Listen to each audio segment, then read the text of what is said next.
Today is Steve Warren from Warren Heating and Air. Steve, I know we're going to talk about indoor air quality now, but we're getting to the time of the year where my dog is not real happy with me because sometimes I touch him, I shock him, and he doesn't understand what's going on, and it's not pleasant. Yeah. So what do we do about this? Well, there's a lot you can do about it, but number one is you have to understand why it's getting dry in your house. It's because it's getting dry outside. So as the heat in your house escapes, it's being replaced by the dry outside air. It just happens naturally. You can actually get a humidifier. You know, if your house is not very large, you can get a portable humidifier. You can put in a bedroom. If your house is larger, you want to go to expense, you can put in a whole house humidifier where it actually comes through your ductwork. So it treats the air through your whole house. That's warranted in a lot of places that really the dry air it's harming you. You know, you have bloody noses and just different effects. So that's when you need to go with a whole house humidifier. But you understand the reason why your house gets dry. You want to plug up those holes. You know, weather stripping around your doors and windows, you know, anywhere, your crawl spaces, vents, plumbing penetrations, all that where outside air can come in, that helps make your house drier and drier.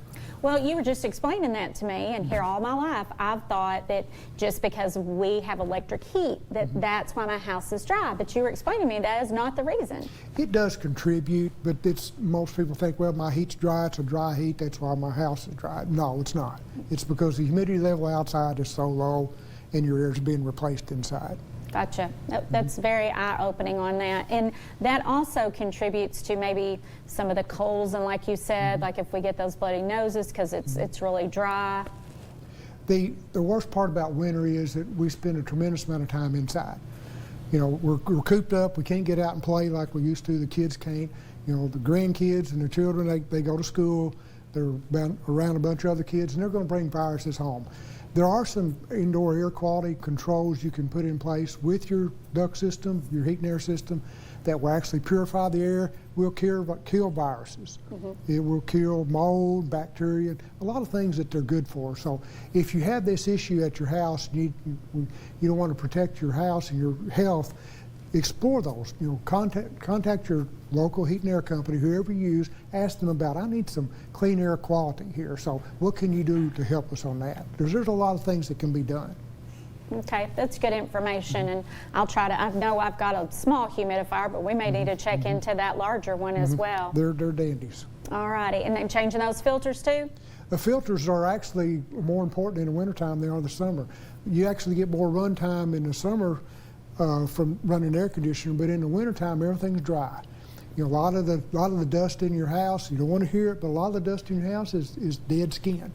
You know, it's kind of icky, but your filter traps all those small particles, so that's why it's important to keep that changed.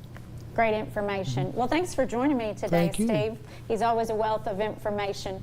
If you would like to revisit this segment of Home Experts with Steve Warren, log on to WPSDlocal6.com/homeexperts. Up next, Dave will be here with Rebath, and they're going to talk about those bathroom remodels. That's up next on WPSD Local 6 Midday.